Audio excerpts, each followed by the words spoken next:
Welcome to the Oasis. My name's Mike, and today I'm going to be checking out Red Matter on the Oculus Quest.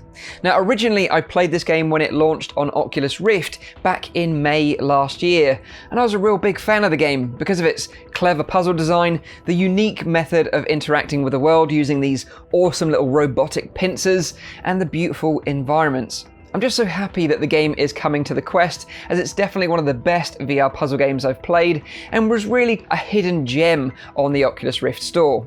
Now, the game's going to be launching on Quest in a few days on the 15th of August, and I've been fortunate enough to have early access to the game so I can give you an early look prior to its release. I've kept spoilers to a minimum, as a lot of the fun of this game is kind of figuring out the puzzles for yourself. Hope you enjoy this one, and without further ado, let's dive in.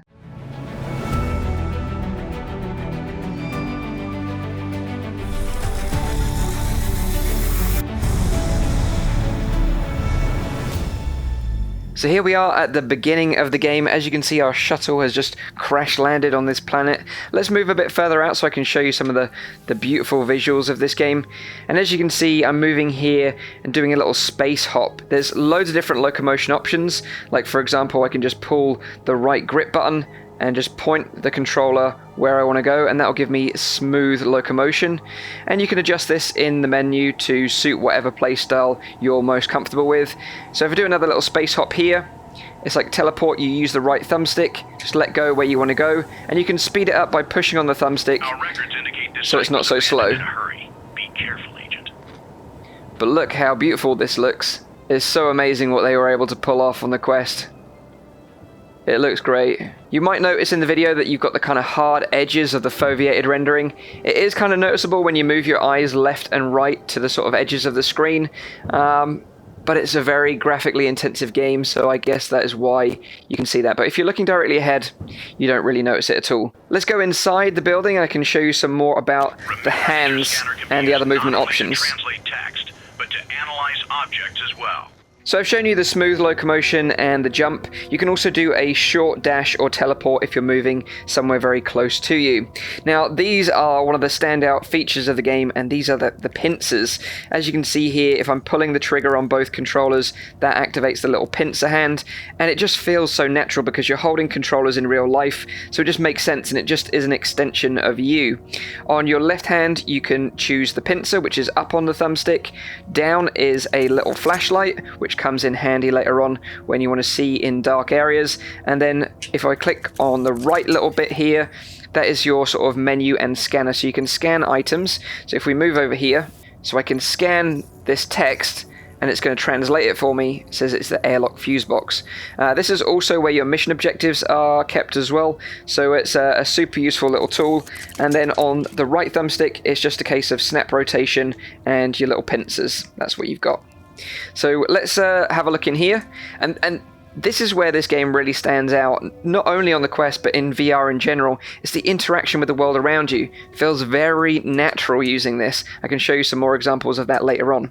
So as we can see here, the fuse is out. If I get my little torch out, I can see that the fuses are out and we need to progress through this door here. So let's go and find the fuses and open this door and we can carry on. One little fuse over here. Pop that little fuse in there. Job done. One more to go. So in this game, you'll need to use a combination of smooth locomotion, teleportation, and space jumping. For example, we need to do a little space hop onto this platform here. But again, the interactivity of this game is really neat. We can use this little joystick. Everything just feels really natural. From what I recall, the other fuse is on that wall in that fuse box over there. So we've got to move this crane over to us. We can operate both levers at once, which is really neat. And then we just do a little space hop straight onto the platform, like so. Now we need to get closer to that little box over there. Perfect. Now we can open this, and you can kind of pick items up using kind of like a telekinesis, like this, so you don't have to physically grab it. Remember that, because some of the puzzles got me stumped later on in the game for forgetting that that was possible. So just keep that in mind. Now we can space jump all the way down to the fuse box. And if we want to make it faster, just push down on the thumbstick and the jump will be faster. Slot that right in. Now we're good to go to open this awesome looking space door. And this is really what impresses me playing this game, and you'll understand more when you actually play it, but it's the sense of weight. Like, this is a big chunky space door, and when you try and open it, it feels chunky. They limit the motion of the controllers, and they also add some haptic feedback vibration in there, which really makes the door feel like a big chunky space door. Very impressive stuff. If you get stuck at any point, look around, because these little maps will help you out, give you some clues. Unlock the cover, remove security clamps, turn the hand wheel. Got it. Open this. Pull that off. Remove the clamps.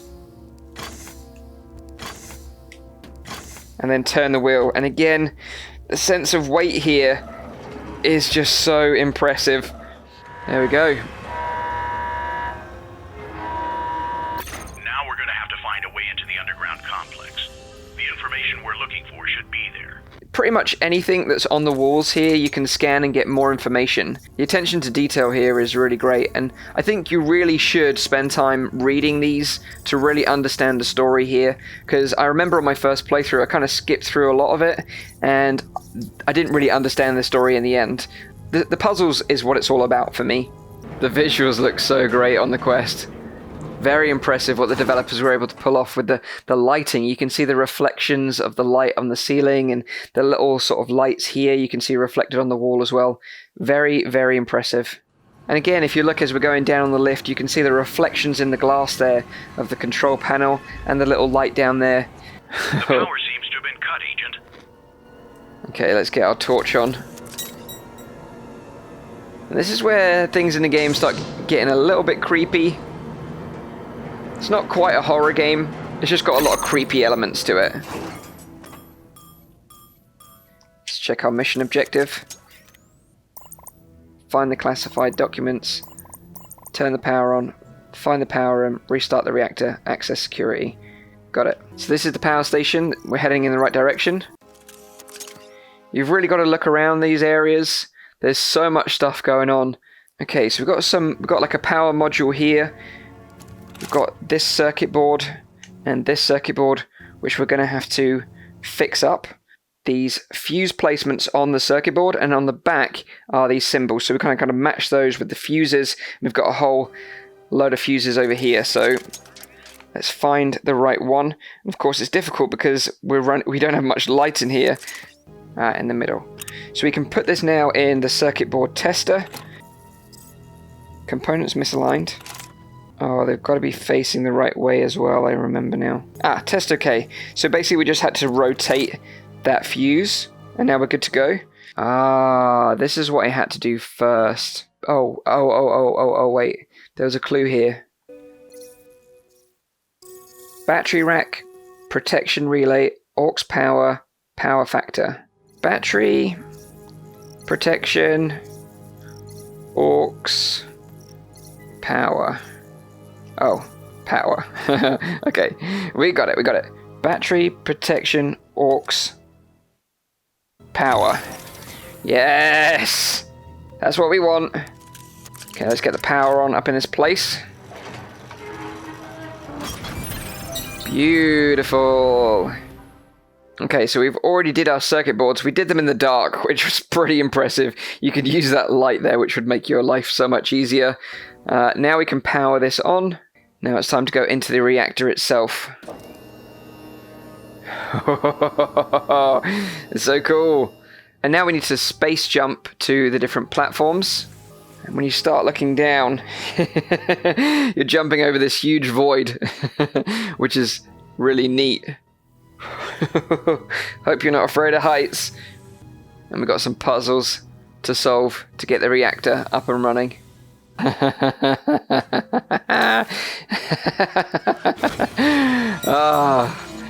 These puzzles are so good. I'm not going to show you how to do them though. You're going to have to figure these ones out yourself. When you do finally figure out the puzzles, it's super satisfying. So we've solved the 4 puzzles, now we can turn the reactor on. We've finally got power back to the facility.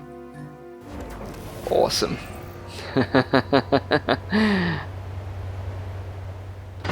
Oh, on. Everything all right? I'm losing the connection. What Epsilon. the actual heck? And this is where you're going to have to play the game to find out what happens next yourself. Okay, so that is Red Matter on the Oculus Quest, and I have to say I'm super impressed with how the game looks on Quest. Apparently it took the developers 8 months to port the game over to Quest from PC, and I think the effort has definitely paid off. The team at Vertical Robot, in my opinion, have now raised the bar in terms of how good a game can look on this standalone VR headset. The fixed foveated rendering inside the headset is more noticeable when you're playing this title, but it was the same deal when playing Vader Immortal. But I guess that's just what happens when you're pushing the system to its limits. Also, I had some issues with the audio popping in and out sometimes, but this is an early version of the game, so hopefully they get sorted prior to release.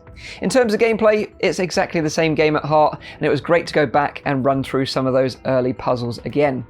Overall, the game will take you around 3 to 4 hours to complete, and I have to say the story was a bit lost on me, so I would urge you to read a lot of the logs that are lying around and the bits of paper that are pinned to the wall, as it will probably add more context to the story and it would make much more sense to you. But to me, the puzzles was really where it is at with this game. But let me know what you think in the comments down below. What did you think of the game? Did you enjoy the gameplay? Are you excited to play Red Matter on the Oculus Quest? I'd love to know in the comments down below. Leave a like if you like this video, make sure you're subscribed for all my future content, and as always, I'll see you on the next one. Cheers.